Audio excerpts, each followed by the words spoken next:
Good afternoon. It's a pleasure to be here. I'd like to say thank you, Anne Marie. It's a very nice introduction, and thank you very much for all the things that you and your organization are doing. Undersecretary Hickey wishes me to extend her regards to you. She's currently up on Capitol Hill at the budget hearings, negotiating the 2014 budget. And every minute that she's, not doing things like that, it's very hard, to not to be in an event like this. Also, I'd like to say, thank you to Mike Haney, for coordinating this event and for the extraordinary work that both your organizations have done helping veterans. It's also good to know that Philip Carter will be here tomorrow. From the Center for the New American Security, after 9 years in the Army, including a year in Iraq, Philip certainly understands the unique challenges veterans face. And I'm glad that he's going to be sharing some of that perspective with all of you tomorrow as well. I would also like to thank our agency partners for the hard work on issues that the veterans and the families face. I know some of my co-laborers at the Department of Defense and Labor are here as well today. I know that these agencies share VA's dedication to give disabled veterans every opportunity to succeed as civilians after they've left military service. Finally, I'd like to thank those of you who represent businesses and nonprofit organizations seeking to make a difference in the lives of veterans and their families. And we really do have a unique opportunity here to convene around the issues of great importance to our nation, and that we have a responsibility, a really true responsibility, to fulfill what President Obama described as that sacred trust to our service members. And once they put on that uniform, it's important that when they come back, that if they've suffered injury, that we're there to help them, especially to get new jobs as they transition into the civilian labor force. Last year, we reached out to veterans all across the country and asked them to share some of their stories. The problems that they were facing, the way that they came to VA, how we were able to help them and to help bring about change in their lives. I'd like to share two of those stories, two of those powerful stories with you today, because they represent what's really possible. As we continue to work together, there's real examples from the lives that have been changed and the important work that's being done every day to fulfill that sacred trust that this nation has to our veterans. I have high hopes that we can continue to collaborate in the months and years to come, and that we will be able to create new stories and change the lives of real veterans one at a time as we move forward. So the first story that I'd like to talk about is a young veteran named John. He's currently a student in Salt Lake City, Utah. John was attending college through the use of a Pell Grant, but he was struggling with untreated medical issues. He had financial hardships, and he was homeless while he was trying to get his degree. In order to get by, he spent time living in his car, and he spent some of his nights in local homeless shelters. So we found him at a Vet Success on Campus event at his school, and our counselor told him about the benefits available to him on that campus. Among these were free tutoring, counseling, the use of the computer lab. We found out about his living situation, and we connected him with the VA homeless program, and we provided him with stable housing at a Liberty House. After continuing to work with his Vet Success on Campus counselor, John has now received regular care at the local VA Medical Center to address his issues. We have a recently approved for HUD Veterans Affairs supportive housing eligibility, and will be moving into his own apartment soon. Not only that, but we're sending John back to school over the next year through our Veterans Retraining and Assistance, the VRAP program, which focuses on helping unemployed veterans expand their skills and complete for high-in-demand jobs. Now, John's story is a reminder that there is much more work to be done. Many men and women who have given us everything during their service in uniform may be sleeping in a homeless situation around the country. They may be in a shelter tonight. They may be going days without meals, or weeks or months without a job, without the means for providing for their family. So these are kind of difficult stories, and it's hard to understand and to deal with that. but it's also an encouragement that veterans like John may be just one meeting, one interaction away from getting their lives pulled together. One chance meeting with a counselor on a campus helped change John's life. The veterans representative or knowledgeable partner such as yourselves, are able to be able to provide access to those life-saving benefits that these veterans are eligible to and for. Thanks to that single encounter on campus and the great work done by that Vet Success counselor on campus, John now has a home, he's got money for school, he's got medical treatments, and he's able to really put his life back together again. This is really what the story is all about.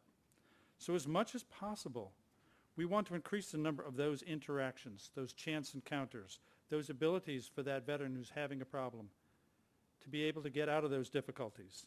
That's why VA puts such tremendous focus on educating veterans about their benefits and services available to them. Last year, we more than doubled our outreach. We reached 609,000 veterans. We held more than 6,300 events to find people like John who are desperately in need of these benefits.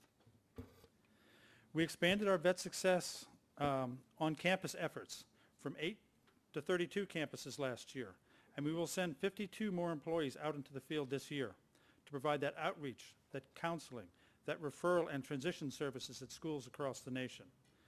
We conducted email and public service announcement campaigns to speak directly to the issues that uniquely affect women and minority veterans, to get them the resources that they need as well. We developed communications toolkits for public affairs offices at the National Guard and Reserve, at their facilities across the country. We worked to enlist their help in reaching these men and women who face unique challenges as our nation's citizen warriors. We have conducted benefits webinars for more than 4,600 healthcare professionals, social workers, and caregivers that can point veterans in our direction to make sure that they have access to their benefits. Now, thanks to the President and Congress and the firm commitment that they've given to the VA, through the passage of the Vow to Hire Heroes Act of 2011, every service member separating from the military will go through a 5-day transition assistance program on the benefits available to them. The new curriculum, which will launch this year, will also provide practical education on topics like personal finance, resume building, and what to expect as they transition into the civilian workforce. But despite these programs, which have led to record levels of access to the VA benefits and services, many veterans like John, too many veterans like John, still remain one interaction or one chance meeting away from finding a home or a job. Second story I'd like to talk to you a little bit about is a veteran named Frank. Frank is a 46-year-old Marine Corps veteran from Texas. Frank completed 2 overseas tours, including combat operations as a machine gun squad leader in Operation Desert Shield and Desert Storm. When he re-entered civilian life, he was dependent on his VA benefits because despite his best efforts, he couldn't obtain or maintain suitable employment.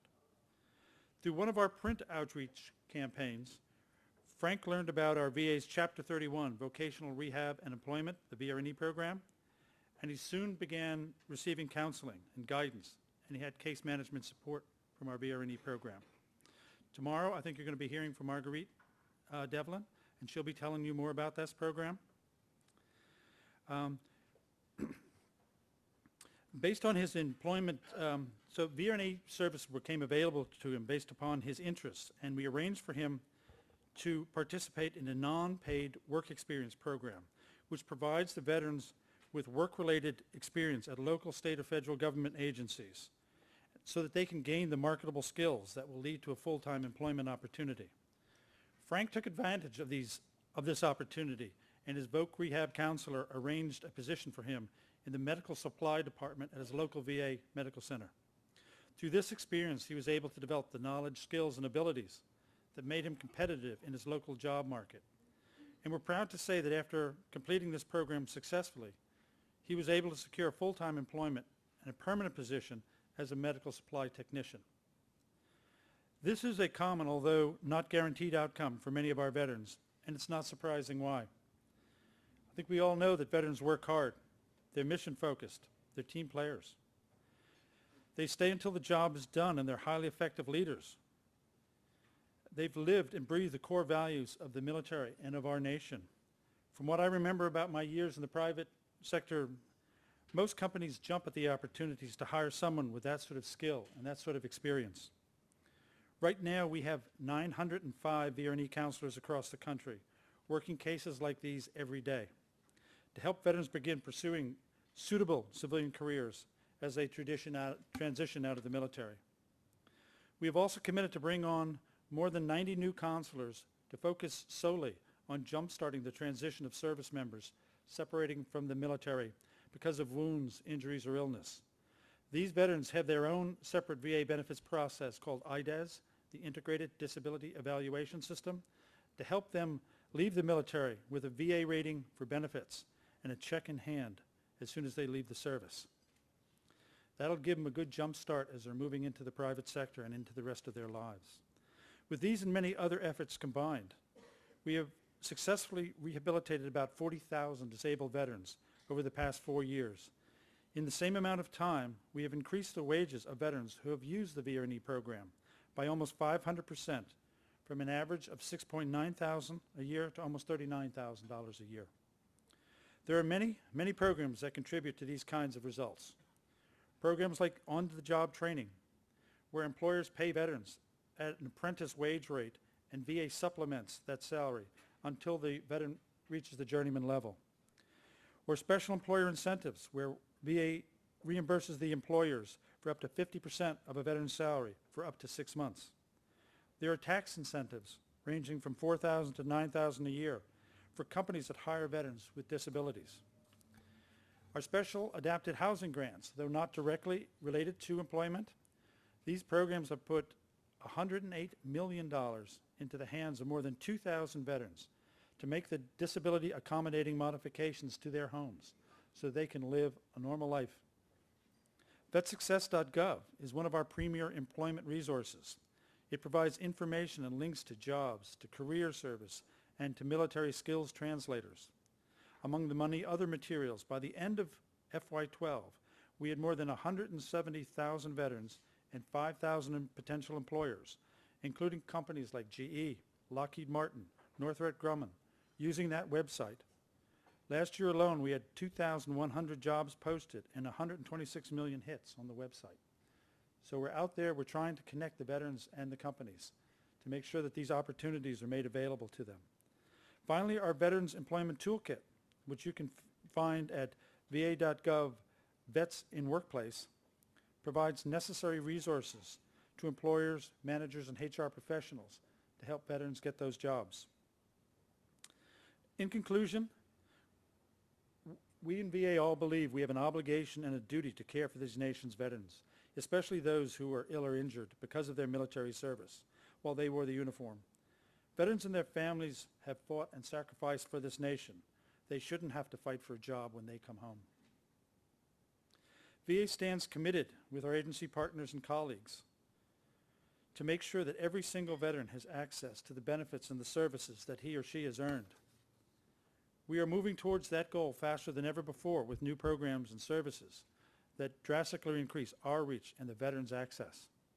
But until we reach that goal, my message to all of you here today is we need to strive together to be that one interaction or that chance encounter that reaches every veteran in need, like John or Frank, and to put the information into their hands so that they can change their own lives. Help us by using your networks, by your affiliations, and your reach to connect with veterans who are struggling to make ends meet with the programs and services that we've built for them. We can do a lot together. Connect with the members of our staff. You're going to hear from Kurt later today. You're going to hear from Marguerite tomorrow. I'm going to suggest you get their business cards. Write them an email. Make the connection. Build the relationships. This is your opportunity to leverage the assets that VA has. Make those connections with the veterans that you know. Our people know our programs very well. They know them inside and out. They'll be able to help you get the resources to the veterans that you find who are in need. And these are the benefits that they've earned with their blood and their sacrifice. It's our duty to make sure that they get them. So the next John or Frank may be in one of your networks. You could be that one interaction, that one chance encounter that changes his or her life. It may not seem like much, but every one of those interactions can give a homeless veteran a home. It can give a jobless veteran a job. It can make a difference in a veteran's life to turn it around from one who's spiraling down to one who's spiraling up. I'd just like to say thank you for your commitment to serving our community of heroes. They've given everything while they were in service. Now it's our turn to help them succeed as they move into the private sector. Thank you.